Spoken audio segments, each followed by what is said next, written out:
We are now live, and I'm just going to say cheers. So there we go. I'm going to have a little drink. And me too, my friend. Enjoy. So, well, hello to the audience, all my friendly acquaintances out there. We're talking with Mr. Timothy Regal. He's a funeral director and embalmer. He deals with dead people and their families and helping them with the grief that they go through. But the little surprise, what do they say? You know, I remember when boxes of cereal used to get little prizes inside, and you'd get more excited about what was inside the little prize than you did about the cereal itself. So even though I could go forever on funeral directing and death and dying and all that kind of stuff, the real surprise inside all of this is one of the things that you do on the side, which helps men, which anyone who helps men, I'm a huge fan of. Mr. Timothy Regal helps men with porn addiction. Now, I say that because I'm excited about this because I know a lot of guys deal with this. I don't know what these statistics are. I'm hoping that this connection stays connected, but I have never dealt with porn addiction. I guess I didn't have to. I come from the generation that was out there just fucking away in real life and doing all kinds of shit. And I didn't need to access it on a phone. I was doing it before there were phones. So maybe that's why I don't understand it. But I will never forget the first time that a urologist told me that there are 17-year-olds that are dealing with erectile dysfunction. I mean, I had a rock hard erection from about 14 till about 50 years old. Zero issues with that. But there's 17-year-olds who are having erectile dysfunction issues because of porn, because they've been watching it for 10 years. I had to look into know nothing about that. I know absolutely nothing about that. And I got to refer to people like you when it comes to porn addiction. I don't know the dynamics.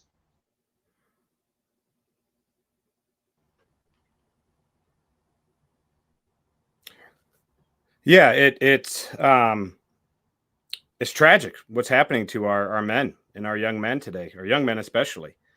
You know, you grew up in the generation kind of before internet porn. I kind of grew up at the cusp of internet porn. I'm 36, so I didn't have it when I was necessarily 9 or 10 years old. But, you know, I kind of came up and kind of grew up with the technology change. But these kids now who were basically born with an iPhone in their hand, you know, it's poisoning them. It really is.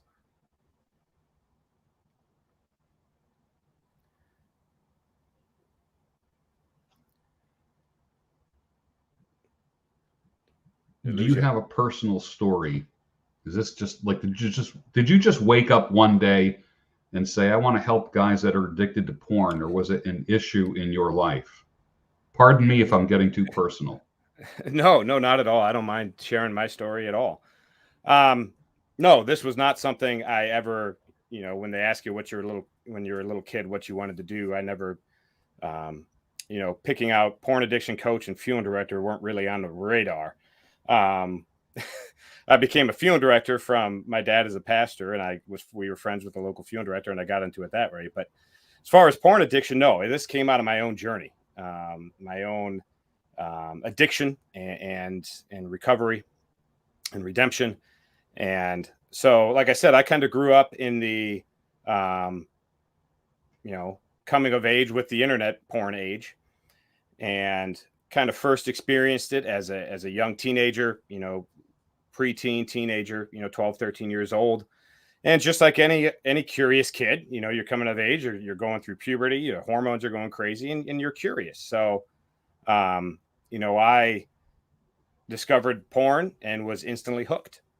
And, you know, one of the things I grew up with, you know, I'm a very faithful man. I grew up in the church. Still am very involved in the church, but the church didn't do a very good job, and still isn't doing a very good job preparing our young men to deal with this epidemic. And so for me, the big three were, don't drink, don't smoke, and don't have sex. Well, when I became 13, 14, 15 years old, what do you think the three things I wanted to do most were? So Drink, smoke, and have sex. Exactly. And I discovered porn and I was like, holy shit, this is awesome. And I was just instantly hooked with it. And so back then it was still on, when I was 13, 14 years old, it was still dial up or DSL or whatever we had back then. So you really had to go down to your parents' computer late at night and hope it didn't get, a million viruses with it. But, and I got my own computer in my room when I was in high school and just got more and more hooked into it and deeper into it. And it continued escalating as I got older. I was watching it more. I was doing, where I first started out as a 13-year-old, you're just Googling boobs, and then by the time I'm 18, it's, getting into more hardcore stuff, doing things like that, getting into, chat rooms and things like that were real big back then. So I was doing a lot of that sort of stuff. I was in relationships in high school and things that were sexual and lost my virginity and then was active sexually with multiple girls. I played in all through my teenage years and early 20s, I played in punk rock bands. So it was kind of the sex, drugs, and rock and roll lifestyle, where you were trying to get laid as much as possible. And it just kept getting worse and worse to where I was watching it every day. Hooking up with random girls, when I was on tour with my band, I was, trying to hook up with as many girls as I could. And so, but I always kind of knew in the back of my mind it was wrong, that there was guilt there and there was shame there. But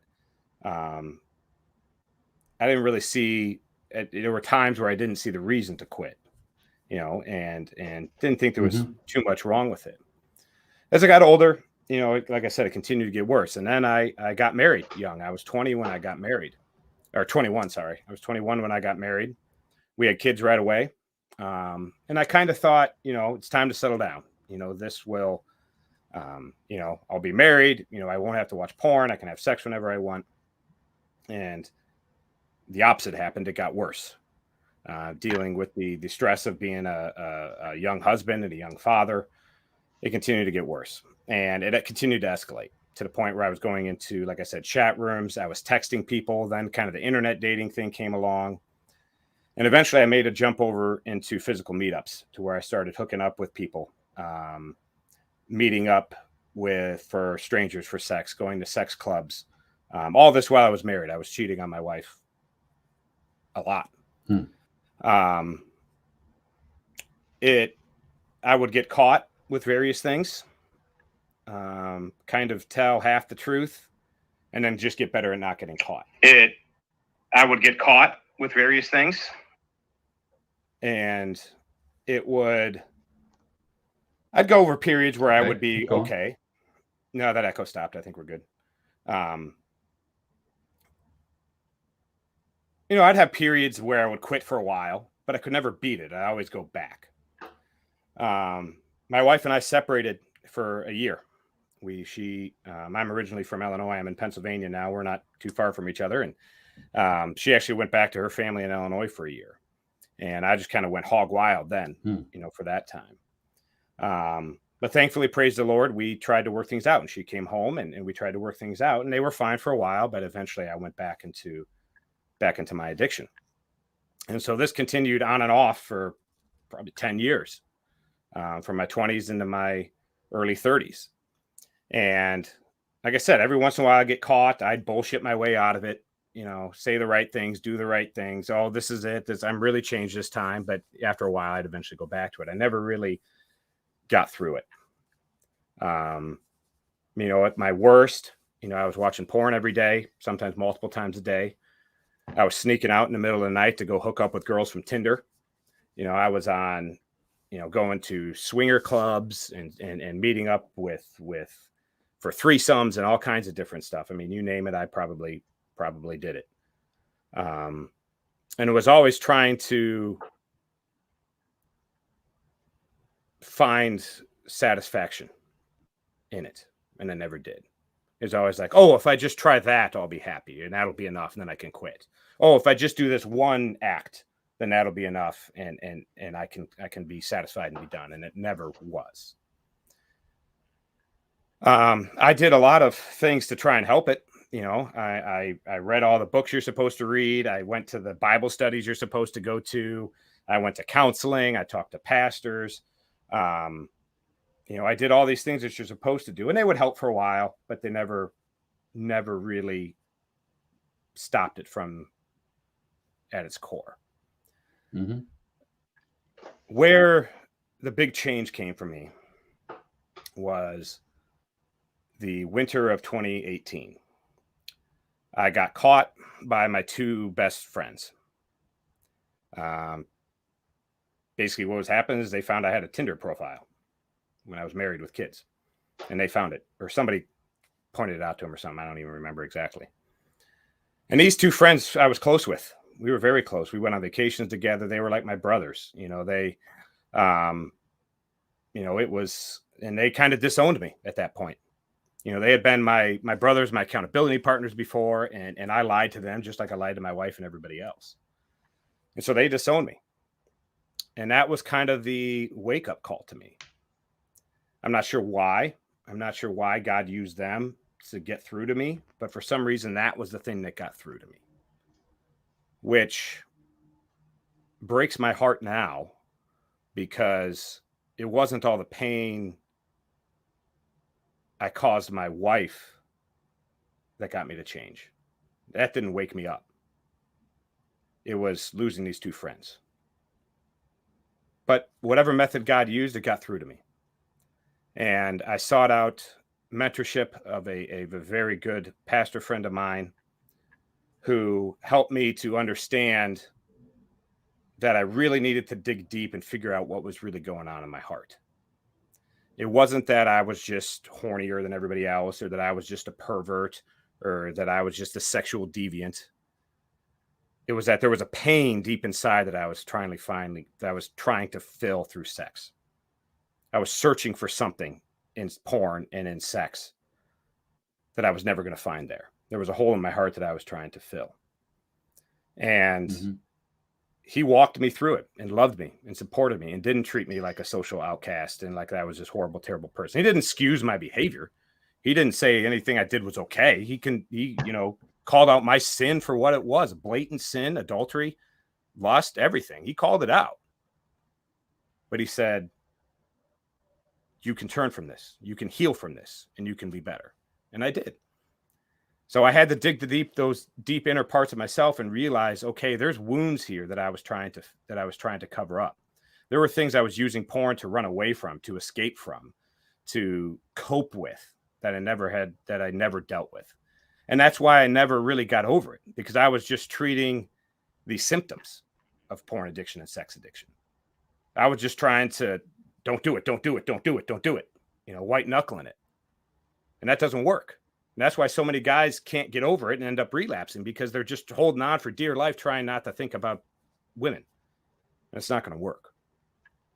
Yeah. What I discovered, and I say this all the time, porn addiction, sexual addiction, is not about pleasure. It's about pain. It's about pain. And that's all addiction. We use this as our coping mechanism. We use this as how we deal with things in life that we just can't deal with on the emotional level. It's not a sexual problem. It's an emotional problem. It just manifests itself in a sexual way. It could come out in any other way. It could come out in an alcohol addiction. It could come out in a drug addiction. It could come out in, you know, gambling, all these other different things that it can come out in. I sexualized that pain. I learned that it could take that pain away. When I had a fear of rejection, when I had a fear of not being good enough, porn and sex made me feel good enough.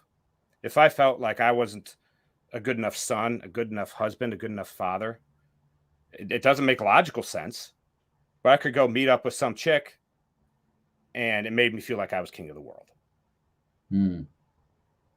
for 10 minutes. And then I felt like a total piece of shit until the cycle reversed itself and started all over again. Sure. So I had to deal with those things. I had to face those core emotions that I had and realize that there were things that happened when I was younger. Trauma, a lot of guys I work with now have immense trauma. They have major abuse or things like that happened. I didn't have that. What I had was more subtle type of things where I just never felt good enough. I never felt like I was worthy of happiness. I struggled living it. I said my dad was a pastor. My dad's a great man, and I have a wonderful father, and I wouldn't change anything for the world. But I struggled with living up to that level of living in that shadow. For a long time, I was just known as Pastor Regal's son. Oh, there's Pastor Regal's kid. He's a dumbass. I wasn't me. Nobody saw me. And so those are the emotional things that I had to work through. Once I started doing that, that's how I started finding success. Because I was able to treat the core issue instead of just treating the symptoms. And so when I started working with them and realizing those things, and I had accountability, someone to walk beside me, someone that I didn't have to lie to save face, then I started seeing progress. And eventually I got a couple weeks under, and I got a couple months under, and I got things under. And so I was able to deal with myself first and fix myself first. Praise the Lord. I have a wonderful, loving wife who saw through that, and through some of the work that we were able to do together, we're able to heal that relationship. And she saw that I was struggling and that I was hurting and that I really didn't want to do this. It hurt her. Don't get me wrong. She was devastated, heartbroken. And it still is affecting our marriage. Even now, 5 years later, there's still things that come up from time to time. I broke her heart. I did. But we were able to see through that it isn't a pleasure issue. It isn't a sexual issue. It's an emotional issue. And so we worked on that together. We were able to heal and restore our marriage. We renewed our wedding vows on our 10th anniversary. And so we were able to find healing. And I was able to find redemption and renewal through that. My faith was a huge part of it. How do you find redemption? How do you find redemption with that? I mean, you're a married guy. You have 2 daughters. Mm-hmm. How do you find redemption? Redemption from them? From how far you've fallen into the darkness. How do you claw your way back up into people's good graces after you've done, for lack of a better term, and you know me, I know you. I'm not pointing the finger at you in any way. Right. How do you claw yourself back up from living a scummy life? How do you gain people's respect after you've done things that are very unrespectable? Sure. It's not easy. The first thing is repentance. That was the first thing. I had to confess what I did wrong to my wife, to God, to my family, to my kids. Imagine having a conversation with your 11-year-old daughter about how you cheated on her mother dozens of times. That's not easy, but I had to do it. I had to do it. It's hard. And so confession, accountability, and repentance. I had to stop, first of all, and I had to prove that I had stopped, not just say I had stopped. So there were some things I had to give up some privacies. I had to give up some things as far as access to my phone and location sharing and things like that that I had to do some practical things. I had to learn to deal with my emotions and stop hiding them, because that's when it got out of control. And so through some of that work together, we were able to heal that marriage. She saw the change in me. One thing you say all the time, if you want to fix the marriage, fix the man first. Absolutely. So I had to fix me first. I had to repent. I had to stop. I had to turn. And like Jesus says in John 8, neither do I condemn you. Go and sin no more. And that's what I had to do. The effects are still there. My youngest daughter, is now 14. And in the last few years, she kind of discovered everything that had happened. And we kind of had to start from scratch all over again because it wrecked her world. when she found out, because she was little when all this was happening. Mhm. And so, it brought down daddy as the hero in her world. And so it's taken time. And we're just now kind of seeing the results of that, where I'm able to rebuild that relationship and reconnect in those ways. It has long lasting damage. I don't think I'll ever be completely away from it. Yeah. Because I can't undo those things. Right. But what I can do is wipe the slate clean and start from here. My sins have been forgiven by Jesus. My sins have been forgiven by my wife and my children. Let me ask you this. Now, we can ask for forgiveness, but the effects of those sins, the consequences of our folly still exist. I do believe you have been forgiven for that, for porn, watching, addiction, and so forth, the adultery and such, fornication, and the sexual degeneracy. I fit into that category.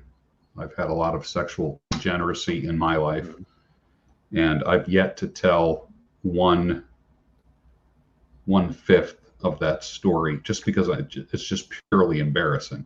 It's just embarrassing to be able to talk about that. But how do we, when the effects and the consequences still exist, how do we carry on? First of all, what are the consequences that still exist? All right, you are forgiven. God has forgiven you, but there are things that still exist. What are the residual effects after putting porn away? How does it still affect your life? It doesn't affect me directly. That's the old me. Like, I've turned away from that. Like, that Tim doesn't exist anymore. But like you say, the consequences are still there. My wife is choosing to trust me. And she's choosing to do that because she's putting our marriage first, and we have decided that we're going to stay through this through thick or thin. So, but there's still things that I have to, kind of the old Ronald Reagan saying, trust but verify. So she's trusting me, but she's still verifying with me. What does she feel more offended by, the porn or the actual adultery itself? Because I have a friend, Dr. Karen Kellogg. Everybody on my channel knows her. It's one of my favorite episodes of all time. Karen, if you're watching, I'd love to have you in the chat. But she feels that a man watching porn is a form of cheating. Do you feel that way? That's a very interesting discussion. I've written about this exact thing. Is porn cheating? I guess it depends on how you define cheating. And is it a betrayal? Absolutely. Is it lying? Absolutely. Is it sin, lust? Absolutely. Is it adultery? Yes and no. And a lot of people throw out the verse in Matthew chapter 5. I think it's verses 26, 27, 25. Even look at a woman with lust in your heart. Yes. So that verse gets thrown out a lot. And the key phrase there is, if a man even looks at a woman with lust, he has already committed adultery with her in his heart. The in his heart is the key phrase there. So that means his heart has committed the sin. That means his heart is able to go there. He's able to go there in his heart. But yet, unless he's actually committed adultery, he hasn't actually committed the sin. Like, you can be able to, in your heart, willing to murder somebody. You can be filled with that much anger and rage that you could kill somebody. But until you actually kill them, you haven't committed murder. So I think it's the same way with adultery. Yeah, you're there. Your heart is there. Your sin is there. So you've already sinned. All sin is sin in God's eyes. But the earthly consequences are different. So in God's eyes, a little white lie. I'll keep going here. I don't know if everybody's still on or not. George will be back on in a minute, but I'll keep going. Um, I will tell you this, that 1 hour ago I went live and I had zero issues. yeah. Zero issues. And I think, honestly, I think there is it's gonna sound, I'm going to sound like a paranoid nut for a second, but I do believe that there is an entity that doesn't want men and women to hear this message. And I think that's what. Hey, I don't disagree with you. You know, when the enemy sees us trying to do good things in the lives of men, he wants to stop that. But what I was saying was, you know, just because you've committed adultery in your heart doesn't mean you've actually committed the act. You can be capable of the sin, but yet the earthly consequences are different. All sin is sin in God's eyes. A little white lie and murder is the same thing. The penalty for all sin is death, Romans says. But the earthly consequences are different. Obviously, the Yes. earthly consequences are different for murder than they are for a little white lie. Same thing. The earthly consequences are different for adultery, actual fornication with another woman, than it is for just simple lust and watching porn. So my thing is this. I don't see porn as a level of cheating, but I don't equate it with adultery. To me, porn addiction does not equal adultery. There's a different level there. And the logical conclusion from that is, okay, is porn addiction justification for divorce? Because scripture gives adultery as a justification for divorce. I do not believe that repentant porn addiction is justification for divorce. What I mean by that, let me explain that. A man who is struggling with porn and is repentant of it and is doing everything he can to overcome it and is trying to overcome it and is fighting that battle and is struggling, I don't think that is a justification for divorce. If a man is unrepentant and he's like, no, screw you, I'm going to watch porn all I want. Go fuck yourself.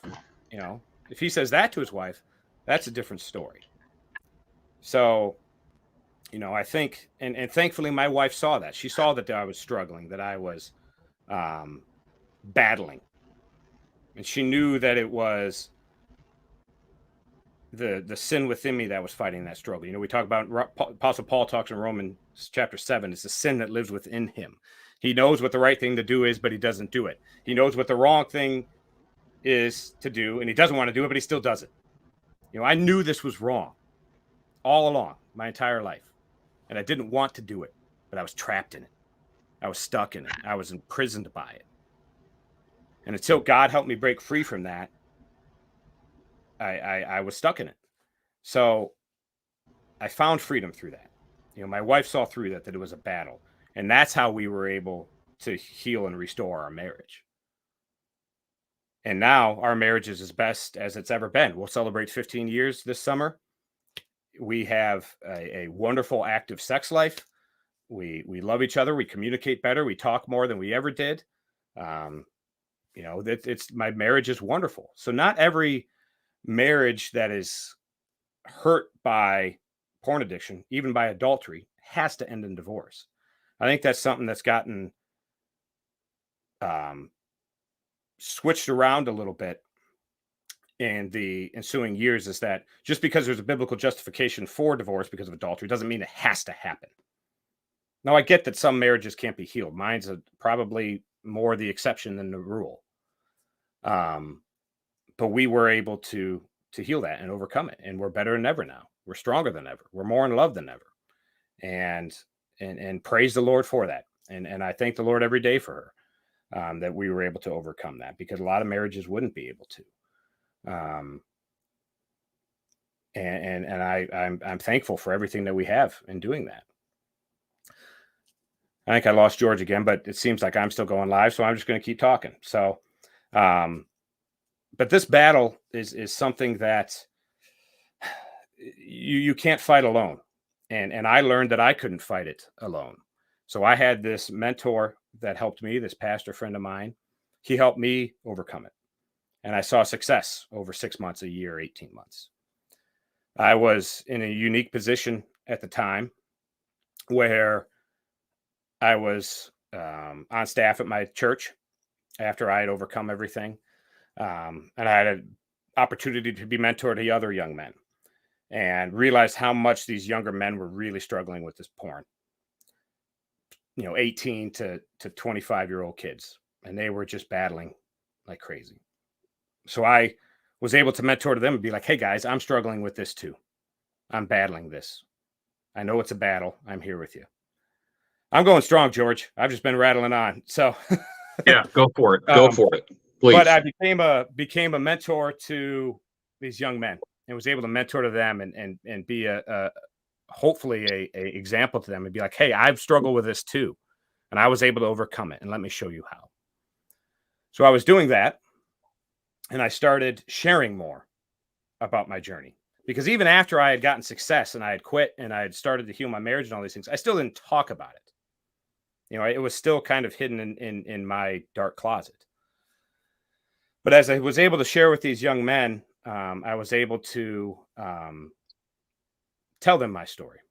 And every time I opened it up and kind of let people in, God found a way to bless it. I ended up helping with a Bible study at my church that helped men with porn. I started my blog, Into the Wilderness, and started writing about it. I got on Twitter, and that's kind of how we connected, and was able to start spreading the message. And like I opened the crack of the door a little bit, and God kicked the thing wide open. So, and I started seeing a place for men who needed help. They need help overcoming this. All the books that counselors have written weren't doing it. All the Bible studies and prayer sessions and men's retreats and all the stuff that churches were doing, those things are great, but they weren't helping. I tried all those things and none of them worked. What worked was working one-on-one with someone who showed me the way and loved me. Mm-hmm. So I wrote a book. It's called Living Porn Free, 10 Steps to Recovery, Redemption, and Renewal. And what I call this is I call it a how to quit porn. Because a lot of these things that we go through, and you see a lot of books that are written by counselors and psychologists and all these type of things, they get real into the clinical real quick. Yeah. Which you need to go there. You need to do that work. But they dive right into that. And guys get overwhelmed and they give up. Because all of a sudden you're tearing off these old wounds just right from the get-go. And they're having to deal with these emotions that they've been running away from for 10, 15, 20 years, and they're overwhelmed. They can't handle it. Or there are books written by pastors and they get too spiritual. It just becomes just pray harder. Just do this, which you need to do, but it takes more than that. Yeah. So I wrote Living Porn Free as, all right, let's stop the bleeding here. And then let's figure out what's going on. And then dive deep into there. Let's build some habits first. And start a strong foundation. And then we'll start tearing apart that scar tissue. So my coaching that I do now, and I started coaching about 3 years ago, a little over 3 years ago. COVID kind of expedited that and doing everything online and all of that. But so I've been doing it about 3 years now. I've helped a couple hundred men at this point, I think. I don't even know the exact number. In my coaching, I focus on two things, and they're easy to remember. I like alliteration in what I do, if you haven't noticed that. Habits and heart. Those are the two things we focus on. Mm-hmm. Habits are the practical things that we need to do. Yes, you need to have accountability with someone. You need an accountability partner, someone that you can be open and honest to. You need routine. So if you find that there's certain times of day or certain scenarios where you're most likely to be tempted to watch porn. For me, it was late at night.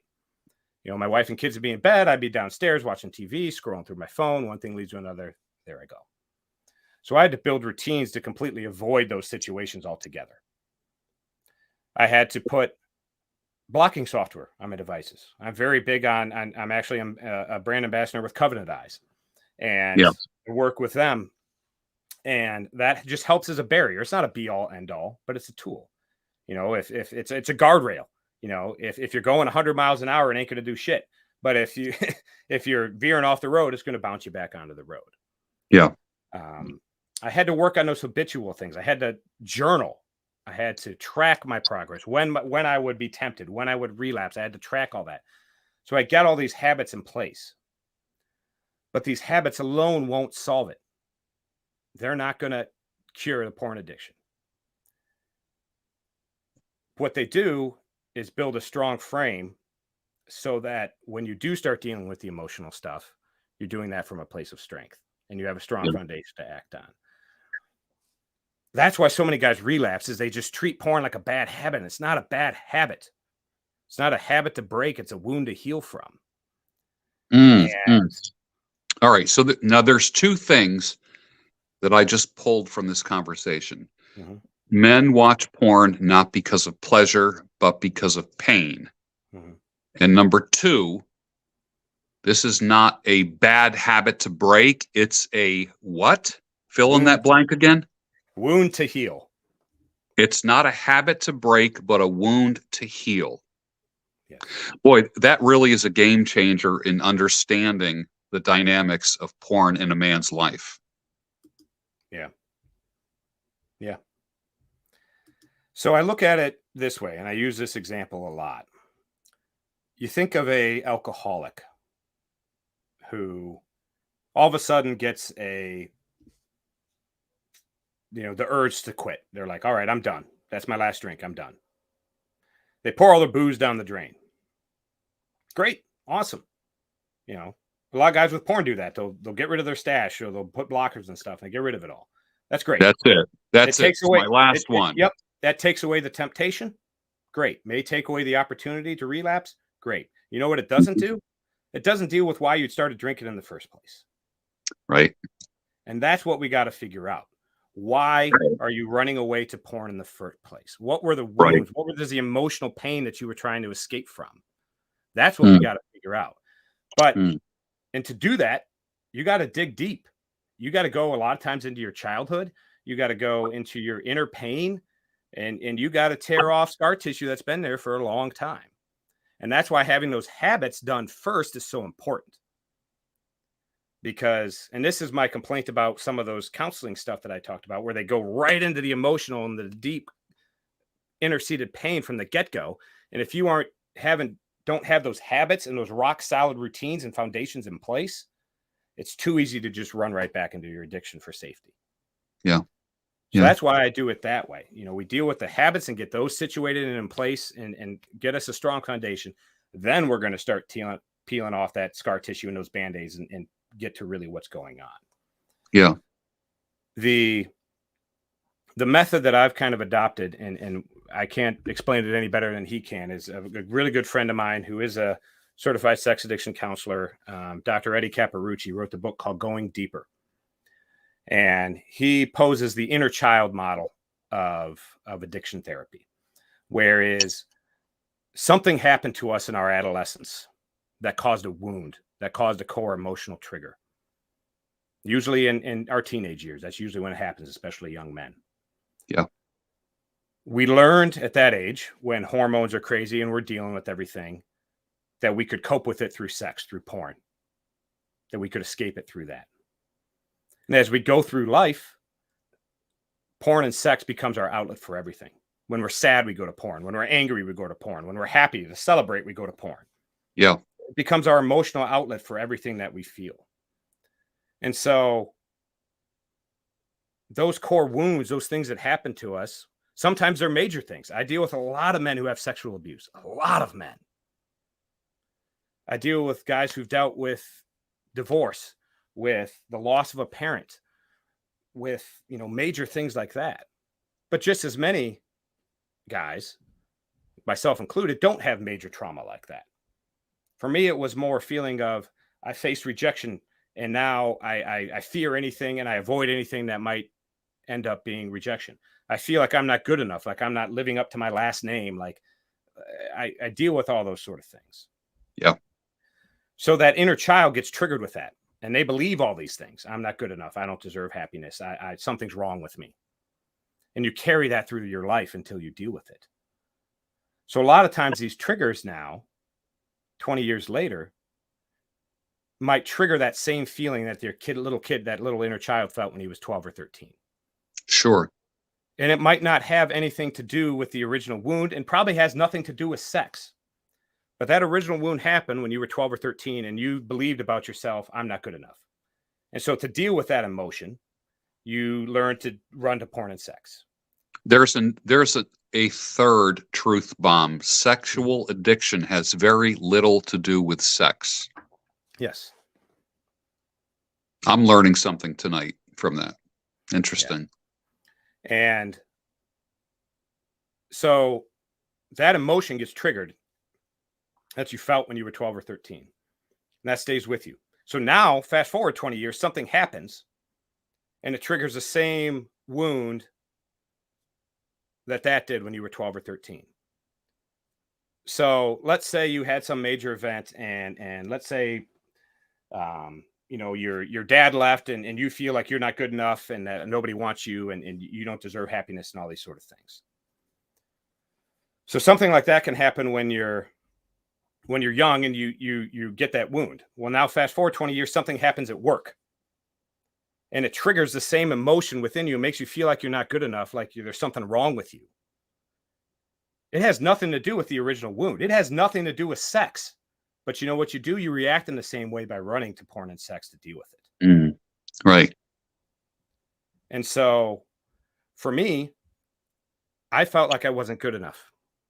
I felt like I should be better, that I should, be good at everything, that I just felt like I didn't live up to the expectations in my life. And I dealt with that when I get made fun of as a kid, when I'd be ridiculed, when I was told I was fat, stupid. Yeah. I dealt with that when I was a teenager by running to porn and sex. That's how I escaped it. As an adult, if I had a stressful day at work, if I got into a fight with my wife, if just whatever happened, life happens. And for most people, it may not be a big deal. You have a shitty day, so what? But for me, it triggered that same emotion that I felt when I was 12 or 13, was ridiculed, and I feel like I'm not good enough. And what did I do? I do the same thing. I run away to porn and sex to deal with it. Yeah. Yeah.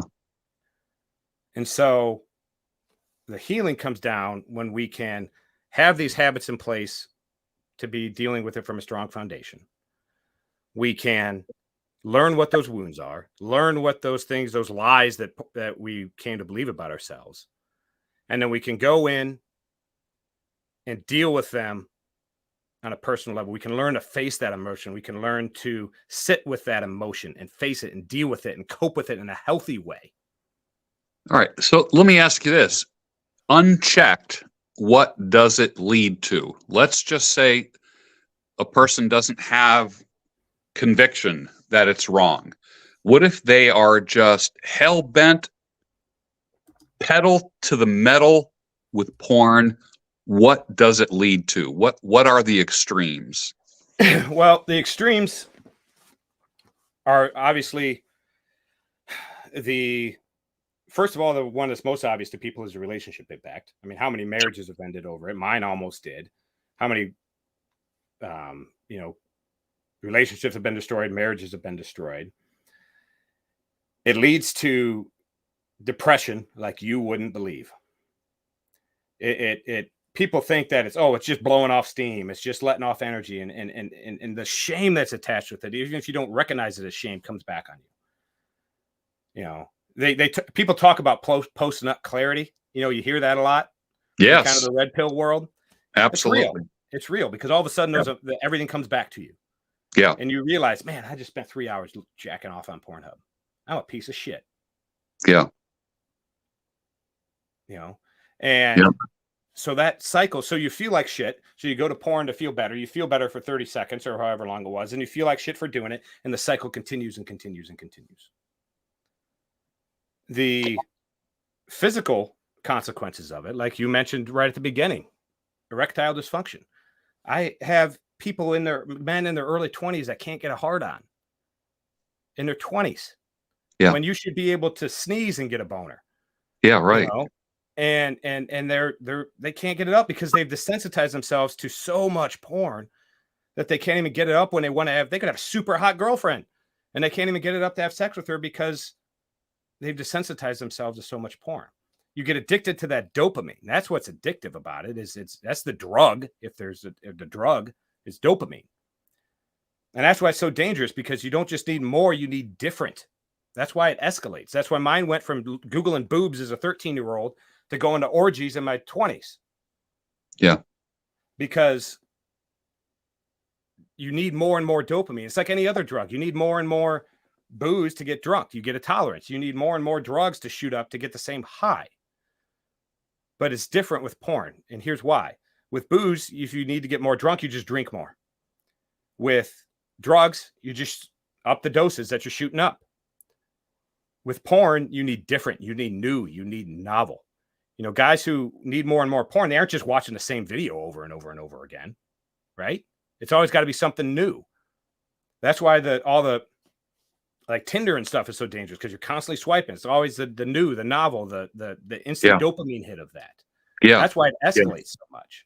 Yeah. So guys are getting so desensitized to that porn that they can't get an erection.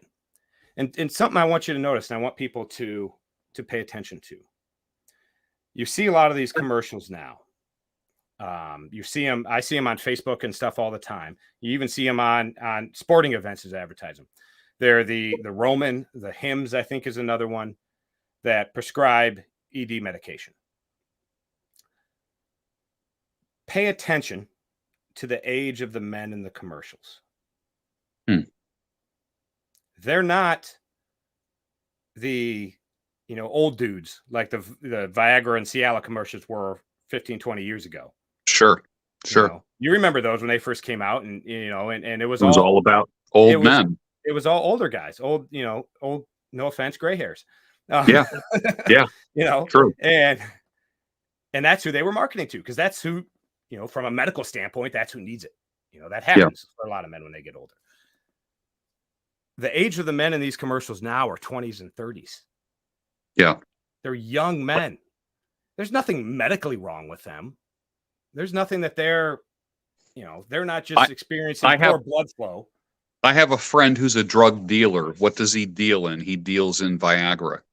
Yeah. And his main audience of buyers is like 25 to 40. It's not old men.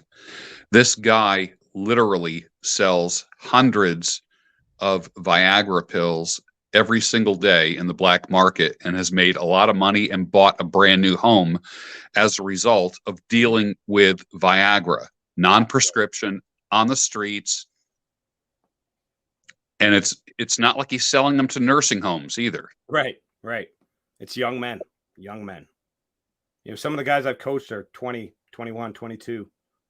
Girlfriend and then all the things that come along with that. So then you're emasculated, literally.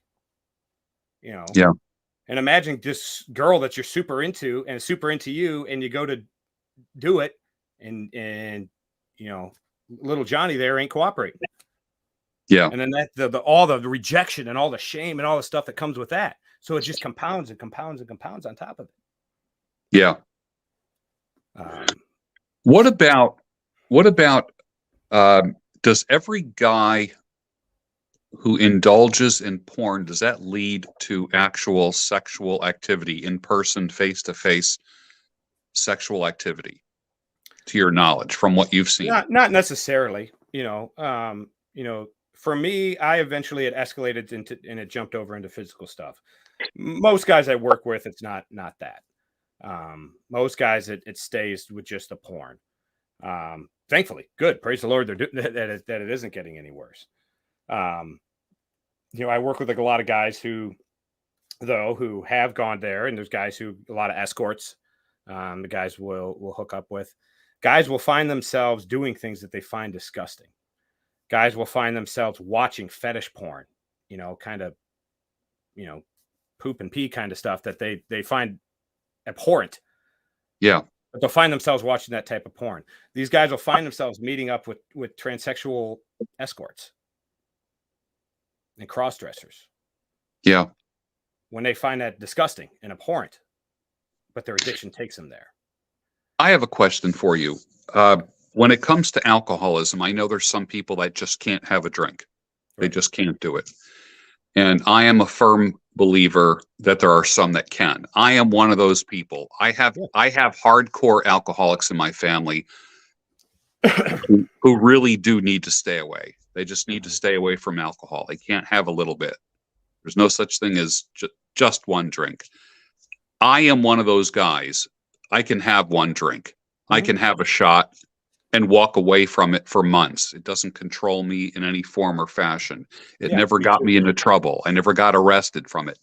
I believe in a thing called rational recovery, where I can learn to have a cocktail and no more. I know when to say when. Is there such a thing as rational recovery for porn addiction? Or is it all or nothing? I believe it's all or nothing. I do not believe that there is any acceptable level of porn addiction. There's no, a little bit is okay. It's okay in toleration. Yeah. I don't believe there's any of that when it comes to porn. Yeah. I think now guys will relapse. I've yet to work with a guy who hasn't relapsed, at least at some point. It happens. I relapsed a couple times in a journey to recovery. It happens. You learn from it, you pick up the pieces, and you move on. Does relapse mean you just end up watching it again, or watching it and then acting on it? Watching it and masturbation, kind of your typical PMO, porn, masturbation, orgasm. Okay. Because very rarely are people just watching porn and not masturbating. Almost all the time they are. And when you say watch porn, it's generally assumed you're masturbating to it. Okay. That's what I consider to be a relapse. I also don't believe that masturbation without porn is a viable alternative. There are other people who do what I do, that will say, oh, it's okay to jerk off every once in a while in the shower, by yourself with no porn. That's okay. Yeah. Yeah. I don't believe so. And here's why. Because what you're addicted to is the release of dopamine at orgasm. That's what you're addicted to. Yeah. And that still is there. There's still the fantasy. There's still the lust. There's still the escapism. Even if you're not watching porn, you're still jerking off to escape your thoughts and feelings and emotions. So that's why I don't think it's a viable alternative. That being said, it is a step in the right direction. It's better than not. And if I'm working with a guy and he feels himself like he's ramping up and he's getting antsy and he feels like he's going to relapse, if he can just rub one out in the shower here and reset versus building up and building up and building up and then have this huge blow up and explosion, sure, that's better. It's not ideal, but it's better.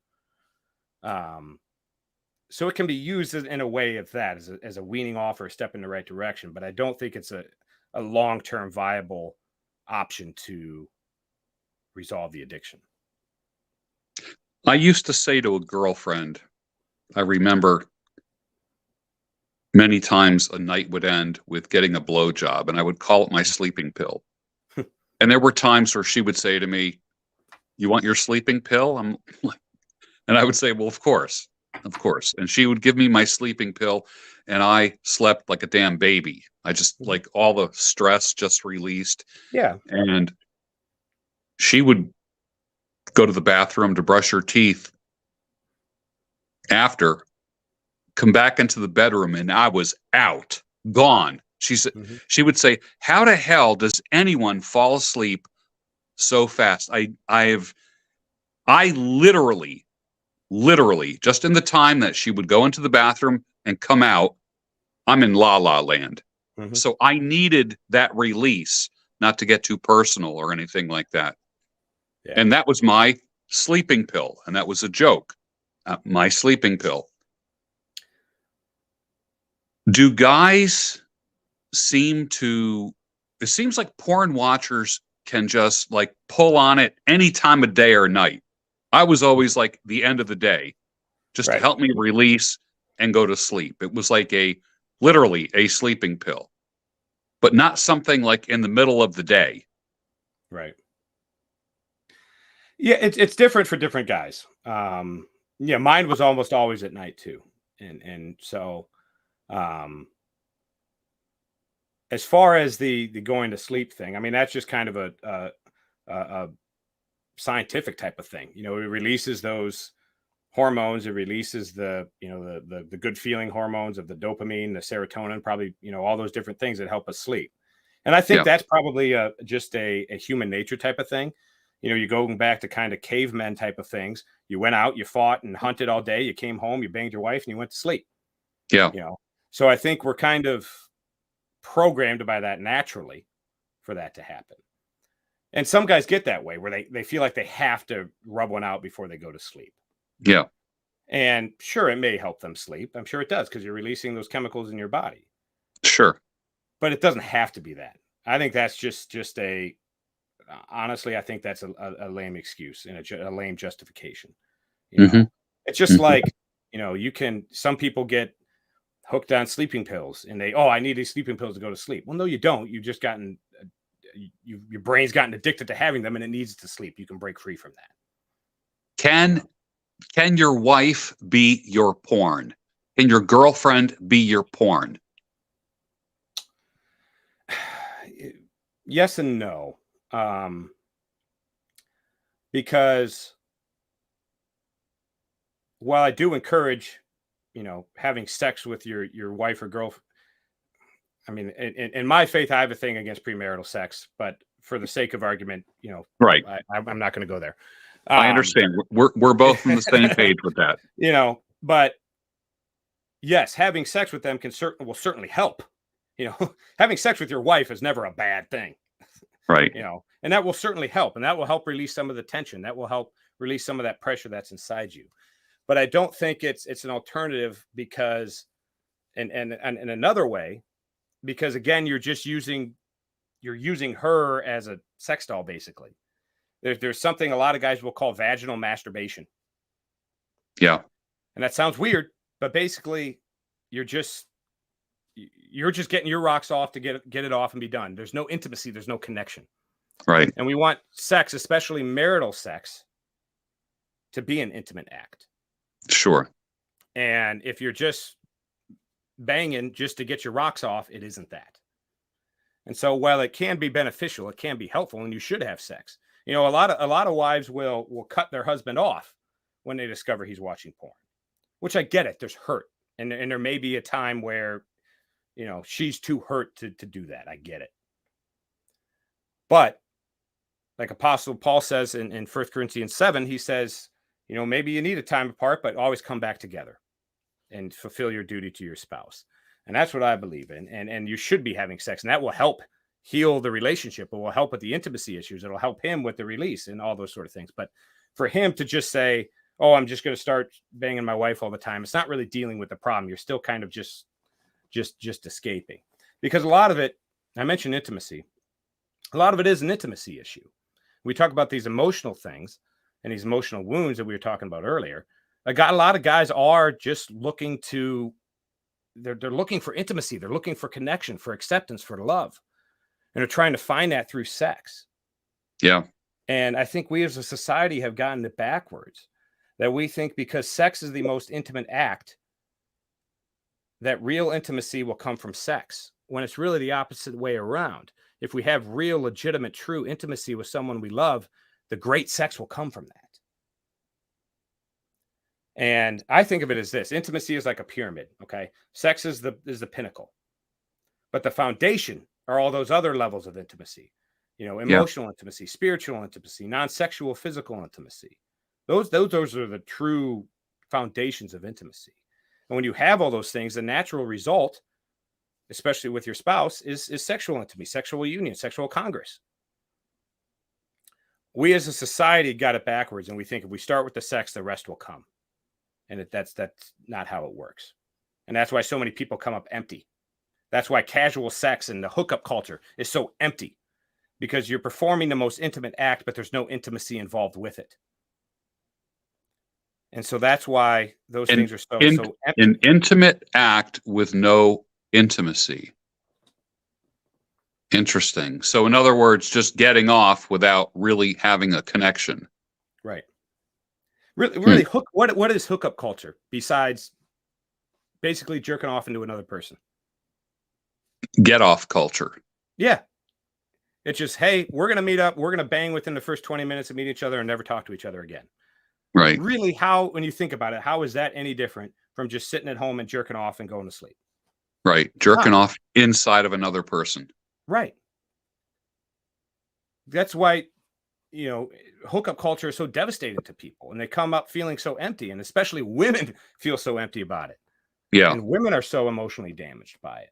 Yeah. Because women are designed to have that intimacy attached to it. Yeah. And so when Let me ask you this. take all the intimacy out of it, you're left with just an act. I know studies that have said 6 is the magic number. A woman after 6 sexual partners can't pair bond. I don't know if this is if this is science or not, or if it's bro science. I have been with women, and I have fucked a lot of women in my lifetime. And 9 times out of 10, it would come after a breakup, and then I just wanted to kill the pain. So I'd go and just fuck 20 women. That was it.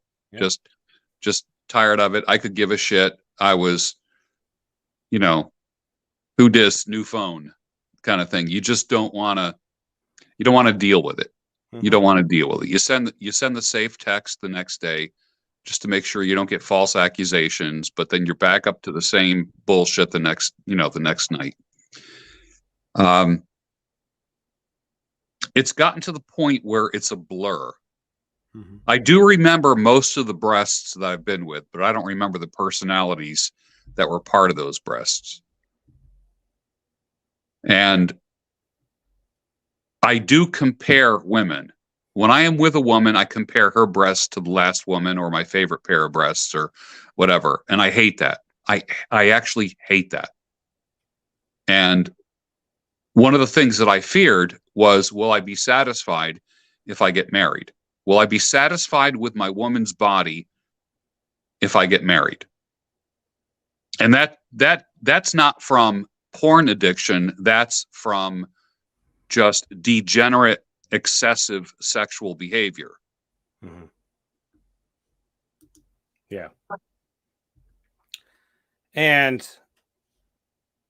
I think that is just some of the things that the highly sexualized culture has made us believe, and that there's always going to be something new. There's always going to be something better. That's what this porn addiction and what sexual addiction has done to us. Right. There's always, once you swipe right, there's always another one there. There's always another hot one there. Right.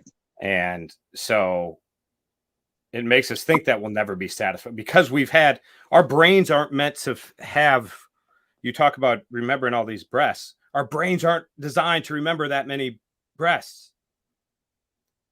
Men, in their mind, in their basic core primal instinct of their brain, can have more sex with more women and 10 minutes on their iPhone than guys 100 years ago did in a lifetime. Yeah. And our brains aren't meant to do that. Yeah.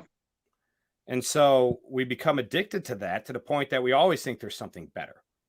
Yeah. That we need the next big thing to satisfy us. That's why I went from simple vanilla stuff to everything that I did, because I was always if I do that, it'll be enough. Oh, if I try this, it'll be enough. Oh, if I see that, it'll be enough. And it never is.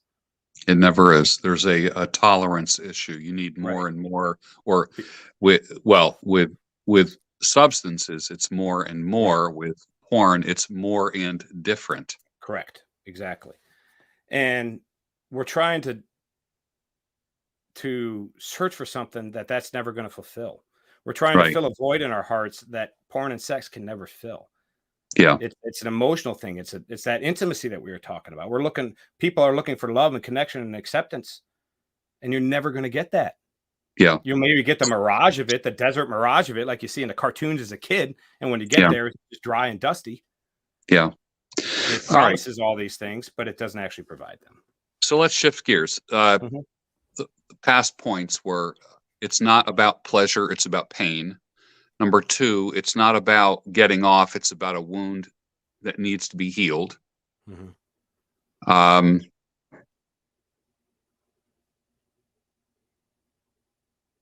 Where is the hope? Where is the hope? I mean, most guys end up debasing themselves to the point where they're just damn embarrassed. This isn't just mild. You just don't cognitively think like, gee, this probably isn't a good idea. I should probably stop this. Usually men get to the point where something is really messed up physiologically, their relationships are messed up, and they just end up doing weird shit that they're embarrassed of. What do you do? A guy calls you. I'm sure the first session is just a big confession session. Yeah. What do you do during a first session? If a guy wants to reach out to you as a porn addiction coach, it sounds weird, porn addiction coach. Yeah, but I know. There's no better word for it, but yeah, there is no better word. But during a first session, what is your agenda? So my first thing is just to listen, because a lot of these guys have not talked about this stuff to anybody, and they need to confess it. They need to admit it, maybe even to themselves as much as to me. Mm-hmm. And so I just listen. I honestly just let them spill their guts. Yeah. You know, and that is therapeutic in and of itself for them. And every guy, I try to tell them, you're not the only one, and you're not alone. Mm. And that to me is, you say, where is the hope? That to me is where the hope is. Yeah. The hope is that you can find a way through the darkness and to the other side. And why can you find a way through the darkness? Because there's other men who have found their way through the darkness and are going to turn around and guide you through it. Mm-hmm. Does group counseling work with dealing with porn addiction, or does it have to be one-to-one? I think you really need kind of both. Mm-hmm. I think the deepest, the most work happens in the one-on-one. The real, crux of it is the one-on-one. Group therapy, even if it's not necessarily porn related, because one of the things we need to learn to do as part of the healing process is learn to connect emotionally and learn to face emotion and learn to have, if we're constantly looking for intimacy, we don't know what intimacy is. Right. We need to have those connections. And I'm not just talking relational intimacy. I'm talking about like intimacy between two men, between two brothers. Sure. A great example of that, you and I are both involved in FOE, the Fraternity of Excellence. Yes. Just having that group of men that you can go to that can pull you through, they'll come alongside you and be like, I got you, brother. Let's do this together. Yeah. That's what we need. We need that group of men. We need that male to male intimacy. We need that iron that sharpens iron. Proverbs 27. Yeah. We need that. Even if it's not necessarily a specific porn group, even if it's just like FOE, just having that group and that male to male connection, that bonding, that brotherhood, that's what's necessary. Can a woman who can help you do that? Can a woman help a guy with porn addiction, or is it really man to man? I tend to think it's man to man, because I agree completely. Okay. All right. Because there's a lot of women coming up on YouTube and Instagram that are trying to be therapists and masculinity coaches and all this stuff. And I'm just sitting there going, oh God, while she's sitting there talking, he's probably pulling out the lube, Yeah. They're never ugly either. The female masculinity coaches are never repulsive. Yeah. Well, now there are more and more women, it's becoming porn addiction is becoming a bigger issue with women than it ever was. Yeah. But still not at the level of men. Yeah. And no, I 100% agree. It needs your accountability, your partner, your brother through this has to be another man. It can in no way be a woman. And I don't work with women. Yeah. At all. I've had women that want to work with me, or wives of a husband that want to work with me, and I don't go anywhere near that. I work with a man one-on-one. I don't work with couples either. I work one-on-one. Smart man. I don't either. And another caveat there I'll point out: your wife cannot be your accountability partner. Right. Because she's certainly a part of it, and she should be apprised as to your progress. She's a part of your recovery and your journey to healing. She should know what's going on. But accountability requires a day-to-day ups and downs, and there's just too many ups and downs and ins and outs for it's too much, because every time you have a little bit of a struggle, and you're going to struggle when you're in recovery. Yeah. it's going to wreck her world again. Yeah. And not that you want to hide things from her, but she doesn't need that emotional up and down all the time. Right. Right. And so that's why your wife can't be your accountability. You need another man who understands how the male mind works, how the thoughts that are going through your head, the things that are happening in your body. You need a man to understand that. Yeah. Wow. This topic, we just barely scratched the surface in an hour. I have so many questions, and this topic never exhausts itself ever. No. Ever. And I can't relate, honest to God, as a coach, as a man that works with other men for a living. Porn addiction is something that I just don't deal with. Two things I don't deal with is eating disorders and porn addiction. I just don't. I refer out to those things. So how can people find you? There's someone watching tonight whose life is completely messed up as a result, and maybe even marriage messed up as a result of porn addiction that has escalated. How can somebody find you and get help? And do you offer a discovery phone call or anything like that? Tell me about your service. Right. Well, first of all, if somebody's feeling that way, I want to say to them, there's hope. You're not too broken. You're not too sinful. You're not too damaged. You're not too perverted. You can heal from this. You're not alone. You can find freedom. You can find healing. You just need help. It's not a battle you can fight alone. You need help. Yeah. You need a brother to come alongside you, to be accountable to you, to love you, support you, encourage you. Yeah, maybe he'll give you a kick in the ass every once in a while too. I do that. Yeah. But you need someone to fight this battle with you. And you need a brother in the trenches with you. Yeah. And so if you're feeling that way, know that it doesn't have to be this way. It doesn't have to end in your marriage falling apart and your family falling apart and losing your job and all these things. Look at my life. My life should have been in shambles. Yeah. In some ways it was. But through hard work, through the love of my wife, through the forgiveness of Jesus Christ and his grace, I was able to come through it, save my marriage, and I've turned my life completely around. Sure.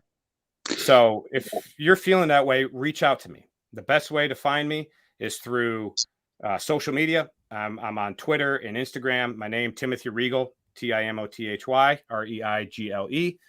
My website is just the same, timothyregal.com, where you can find me there. I do have a podcast called Into the Wilderness Podcast, which yours truly was a guest on a little while ago. Yes. Best way, DM me on any of those. Reach out to me through my website. Any way you can get a hold of me, and I do offer a first session is free. The first consultation is free. And what we'll do is we'll talk about what you're dealing with, what you're struggling with, what's going on in your life. And we'll see if I can explain to you, okay, well, here's what you're dealing with, and here's how we can battle this. Here's how we can overcome it, and we can help you get to where you want to be. Nice. Well, I want to say thank you to Timothy Regal. And you are doing God's work. Thank you, brother.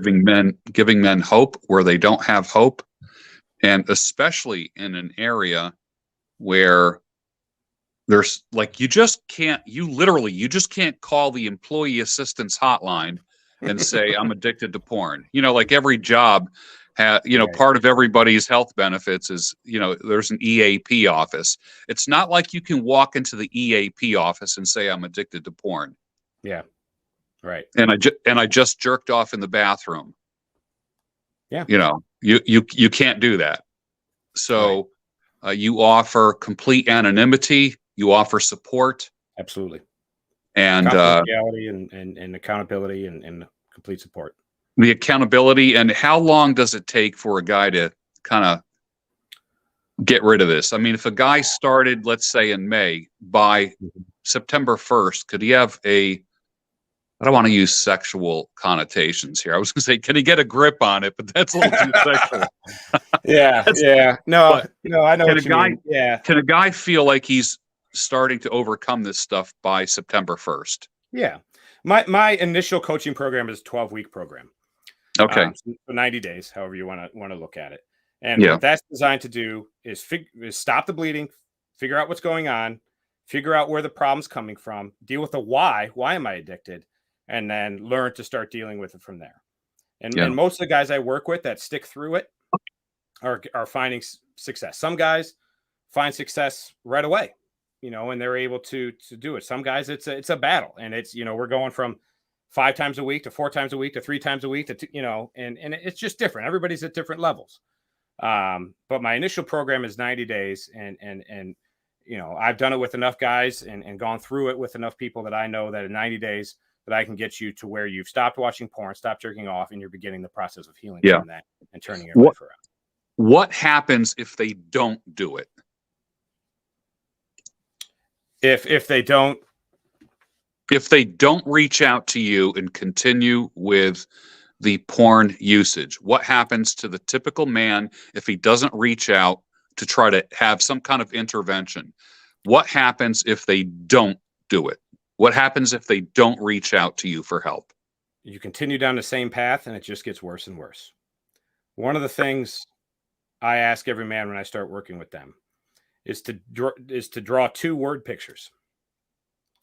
So the first is to look at your life 5 years from now and nothing's changed. You're still just as addicted as you are now. What happens? What's your life look like? And most guys will come back and say, my marriage is over. I've lost custody of my kids. I'm miserable. I'm going nowhere in life. I have some guys that say, I wouldn't be here. I'd have committed suicide. Yeah. I have guys who say that. It goes to dark places. Yeah. Be hopeless in those 5 years. Then I asked the second question. Okay, what's your life going to be like in 5 years when you quit this? What are you capable of? When, not if, when you quit this? And that's a lot more rosier picture. Marriages are restored, families are healed, lives are changed. And so that's the picture I ask guys to look at, to realize that this just isn't just something, it's just jerking off, who cares? No. Yeah. This has damaging effects. This ruins lives. This ruins relationships. Yeah. And it's time you stepped up. It sucks. It's going to suck. It's going to hurt. It's going to be a challenge. It's not going to be fun. Don't get me wrong. But the freedom is worth it. Yeah. That's great. All right, my friendly acquaintances, Timothy Regal, you can find him on Twitter. You can find him on Instagram. You can go to timothyregal.com. There's at least 1 or 2 people here tonight out of 100. Right now, there's 111 people watching. Overall, we had over 250 people stop in and out. I guarantee you there's at least 1 or 2 people here who have these issues. I just want to let you know, I am not the guy to help you with porn addiction. I have no clue how to help you with it. Mr. Timothy Regal does know how to help you. If you don't do it, bad things can happen. So that's pretty damn good motivation to make the phone call or to reach out to Timothy Regal. Any final words, Timothy? George, thanks for having me on. This has been a great conversation. I hope that somebody out there, conversation resonates with them and they can get help and find the freedom and the restoration that I have. That's beautiful. Thank you so much. This deserves a second. We need a part 2 for this. And I have to, we have to get I have to get my technological game together so we don't have any floating in and out faces here, but this was super important. Timothy, I just want to remind you, you are an important voice for men. Thank you. You are needed in this community. You are super important. And you are one of the guys that contributes to making men men. You are also going to be part of the Mission of Excellence in October in Charlotte, North Carolina. Am I correct? Yep, I'll be there. Excellent. I will be there as well. So for those that are watching, on October 14th, if you go to missionofexcellence.com, you can sign up for a 1-day conference. And Timothy and I will be there. Come and shake our hands, get your picture taken with us. Write us ahead of time. Let us know who you are. We will be there in Charlotte, North Carolina, and I can't wait to see you all there. And I know some of you are going to pull Timothy aside and say, man, that one broadcast that you did with Bruno that really, really helped? How can I start? How can I engage in this type of therapy or counseling with you? I guarantee you that's what's going to happen. Yep. So, Timothy Regal, thank you so much. And Absolutely. Thank let's you. definitely do part 2 before October again. Yeah. And that would be awesome. And then Of also, course. too, you are a full-time funeral director. Mhm. I would love to be able to do a show about death and funeral directing, because not only do you deal with people who are in repose, but your biggest job is dealing with the people who gave up their loved ones, and how do you Yeah. deal with them? And I am obsessed with death and dying, and I would love to hear your take on all of that. Sure. Be happy to. Be happy to. Excellent. All right, folks. Timothy Regal from timothyregal.com. Thank you, Timothy. Appreciate it. Thanks, brother. Good to see you. Take care. Bye-bye. You too.